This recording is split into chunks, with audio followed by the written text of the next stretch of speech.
Hello everyone, welcome back to our channel. Good morning, good afternoon, good evening. I greet you all according to your time and locations you'll be watching this video. Yes, my dear viewers, I am back again with another update. So guys, I have a video here I would like we all to watch. But before then, if you're meeting my channel for the very first time, you're highly welcome. Please kindly do well to like, share and subscribe. Leave your thought on the comment section. Let us know what you think about this video and I will see you towards the end. I'd like to express my appreciation to the Independent National Electoral Commission, Inec, for inviting the European Union to observe these important elections. And I'd also like to express my gratitude to federal and state institutions, judiciary, civil society, media, and of course political participants for their continuous cooperation during the course of our observation mission. The mission started its work on the 11th of January and observed all stages of the electoral processes up to date. Our observers are still at state collation offices following the results process as we speak. For the 18th March elections, the mission deployed almost 70 international observers in 20 states across Nigeria. The mission was comprised of observers from 25 EU member states and from our colleagues in Norway and Switzerland. In this regard, I would like to thank the delegation of the European Union. In Nigeria, the embassies of the EU member states who are represented here today, and the embassies of Norway and Switzerland, who enforced our mission with locally recruited short-term observers. Ladies and gentlemen, throughout the mission we saw that Nigerians have a great appetite for democracy and are keen to engage in various civic activities.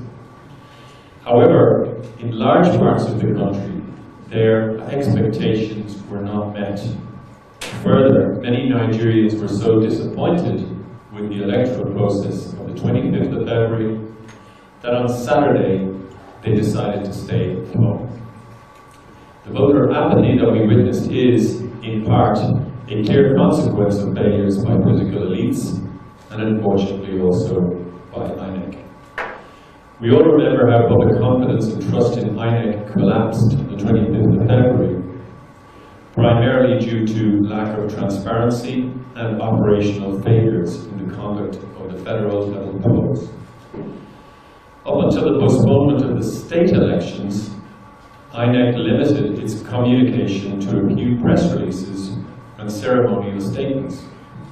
And these were insufficient to address public grievances and rebuild public confidence. Positively, however, from the 11th of March onwards, Inec introduced various corrective measures, and on Saturday we saw that some of those steps had taken effect. For example, sensitive materials were delivered on time, and the use of election technologies was improved.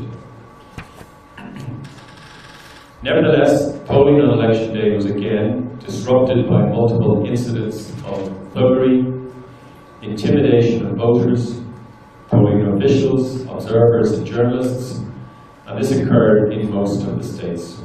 Lagos and Kano, as well as other states across the southern and central areas, were most affected. Unfortunately, there were also many casualties and indeed fatalities. This is worrying, as the killing of even one citizen during the conduct of an election is one too many. Our observers noted that most polling units opened on time, with materials present and election officials ready to serve the voter. However, there was less pressure on Inec operations throughout the day, owing to a dismal level of voter participation. Vote buying, also directly observed by EU EOM observers, further detracted from an appropriate conduct of the election in many places. The use of election technology was more efficient this time around. By midday yesterday, gubernatorial race results forms available online range from 62 to 97%, depending on the state. A notable change if compared to the 25th of February election when more than a quarter of presidential result forms were still missing at the declaration of the results on the 1st of March. Some 11,000 candidates competed in the state elections, among whom only a bare 10% were women. Notably, lead political parties fielded only 2 female candidates for highly prized governor seats. It demonstrates a clear underrepresentation of women in political life. Most importantly, it also shows the lack of internal party policies to support and promote inclusion of women. And let me also remind you that it is almost 40 years since Nigeria signed up to the United Nations Convention on the elimination of all forms of discrimination against women, and in so doing committed to eradicate discrimination against women in political life. Before I share our assessment of the campaign environment, let me stress that intra-party conflicts compounded by protracted deadlines for candidacy disputes created wholesale uncertainty for voters and electoral contestants alike. We observed that some court decisions about the electoral contestants were taken only a few days before the polls. Such timelines effectively reduce candidates' prospects to meaningfully campaign. Overall, campaigns in the state elections were highly competitive. Fundamental freedoms of assembly and movement were largely respected. However, the latter was impeded in some states by insecurity and executive actions. Further, organized violent attacks shortly before the polls led to a fearful atmosphere in some parts of the country. The campaign also saw many defections and individuals switching supports from one party to another. Our observers noted that in several states, the abuse of incumbency gave an undue advantage to the party in power and limited the free expression of the will of the voter. Positively, voters in 15 out of 28 states benefited from professionally organized media debates, during which journalists questioned lead gubernatorial candidates on issues of local concern, while fact-checkers probed their responses for accuracy. It helped voters to make a better informed choice on election day, even if most incumbents rebuffed media offers. Unfortunately, attacks and harassment of journalists that occurred on the 25th of February went unprosecuted. I would hope that those who assault journalists, as well as those who perpetrated such attacks during this Saturday's polls, will be brought to justice. Our social media monitoring shows that gubernatorial candidates' online communication was focused on issues, a positive change from the presidential contest. However, disinformation contaminated online information space and aimed to confuse voters. We also recorded some dangerous rhetoric seeking to sow ethnic division. Positively, fact-checking initiatives continue to debunk such content and strive to preserve the integrity of the online space. Last but not least, I would like to commend the efforts of civil society organizations. Between the elections, national observer groups raised awareness and provided important electoral information to voters. Their leadership actively participated in online and offline discussions, calling for greater transparency and accountability of Inec ahead of the state elections. As I mentioned earlier, the collation process is still ongoing, and the EU Election Observation Mission is continuing its observation of this crucial phase of the election. Therefore, I encourage stakeholders to keep committed to a peaceful process and address any grievances through the courts. In this regard, I am mindful of the fact that various aspects of the presidential election have already been brought before the courts. I understand that petitions may also be submitted regarding several Senate and House of Representatives elections. That being said, it is important that this mission maintains its strict line of impartiality and non-interference in accordance with our observation methodology. Accordingly, I do not propose to discuss matters related to those elections, as they are now likely to be sub judice. This is to avoid saying anything that might be construed as to prejudice the interests of any party in those petitions. As observers, we always hope to see a frictionless electoral process, to see democracy striving. Unfortunately, wide expectations that the new electoral law, in particular, would notably improve the overall conduct of the polls were not met, due in part to the poor implementation of the law and lack of political will to achieve its objectives. The conduct of the 2023 elections revealed systemic weaknesses of election administration that, if not properly and comprehensively addressed, could lead to democratic backsliding. This can have costly consequences for any country on any continent. Considering the pivotal role Nigeria has for this region, for Africa and the world, this is particularly important at this time. And thank you very much for your attention, and back to Alex.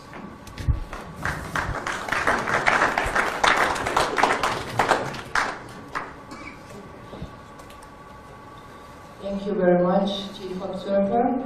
So now we are opening the floor for questions from...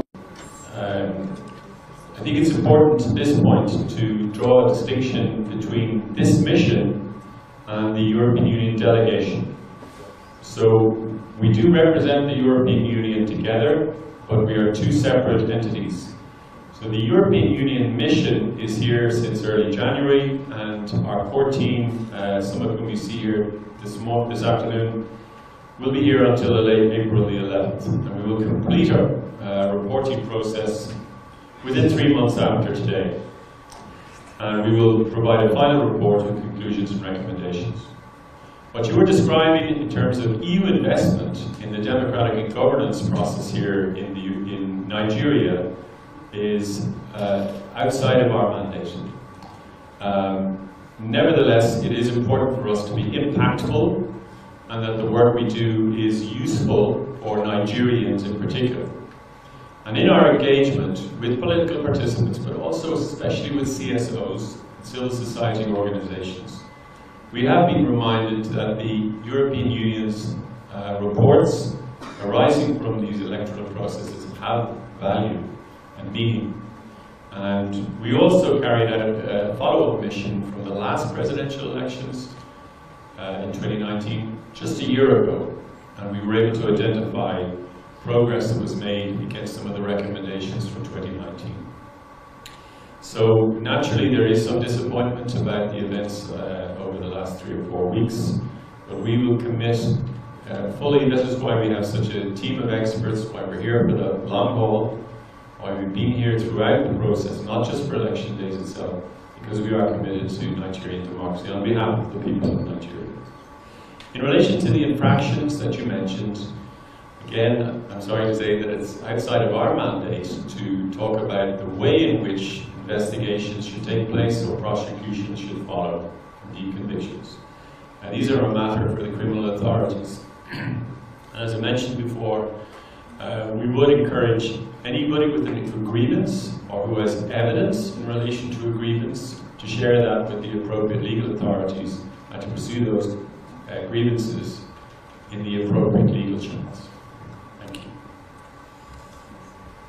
I would like to draw attention to this fact. It's far more than a detail. It's absolutely tragic that 21 people, according to our latest information, lost their lives in election-related violence, and that's really unacceptable, and we want to pass our condolences to the families of those who lost their lives. And again, I would emphasize that if anybody has information relating to these incidents, that they should share it with appropriate legal authorities. And by any standards, when this kind of activity happens in the context of an election, it is almost inevitable that it has the effect of suppressing voter participation.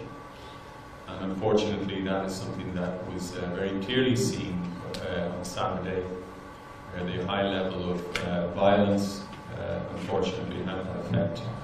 And these are standards of voter participation that are central to Nigeria's commitments in its own legislation and the international covenants that it's already signed up to. So we are saddened to share that information with you, but unfortunately that is the reality. Thank you so much. Next question. Thank you for that question. I would say, I think we all know that it falls to Inec and Inec only to declare the results of the elections that took place on Saturday, and I am aware, we have taken note of the fact that in some individual states that there are ongoing issues and that Inec has made particular findings about that, and we will continue to monitor that process. As I mentioned to you in my opening remarks, we have long-term observers still in the field, in some cases still in collation centres where results have not yet been announced. And we've also taken note of the fact that there has been problems with the VVAS, the operation of VVAS in some areas. But again, it's too soon to draw any conclusions about the pattern in this regard. We will have to wait until such time as we are in a position to issue a final report on that. Your other question. Oh yes, I beg your pardon. Yeah. So the question was about the comparison with the presidential elections. And as I mentioned before, there was an improvement in the operation of the technology. We saw not only the operation of the technology, but the overall functioning of the election from the opening of the polling units. Most of our observers noted that the polling units opened on time. Most of them observed that the rules were observed faithfully. But there were some issues, particularly around the secrecy of the casting of ballots, noted by many of our observers in polling units across the states. And this is an area, obviously, for improvement. But the most notable improvement was in the operation of the results viewing platform, where the promise of real-time opportunity to see the uploading of results was fulfilled in most cases. So there certainly was an improvement, but I would also add that there was a much lower turnout, which put less pressure on the electoral infrastructure that was operated on Saturday compared to the presidential. The election observation mission follows a very specific methodology, and this is the 7th election since the restoration of democracy in 1999 that the European Union has covered. And you're right to say that there has been widespread evidence of thuggery and of intimidation and political violence during the course of the elections that took place on Saturday.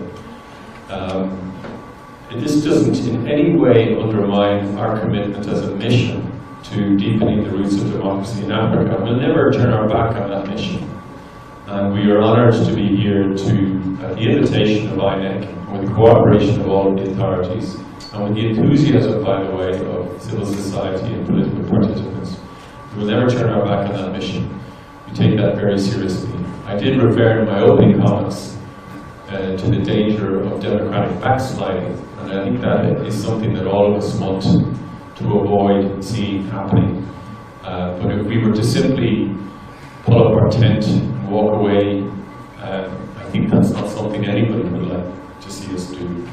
So we are committed for this, not only for this mission, but for the future, and we will continue to work towards those areas. It is important to emphasize the positives. We're not here to just identify negatives. And I would also like to say that when we do provide criticism, I think it's accepted by all parties as in the spirit in which it's given, which is constructive in every possible way. However, those positives we identified in my opening remarks. I think the technology worked better. I think that there was much better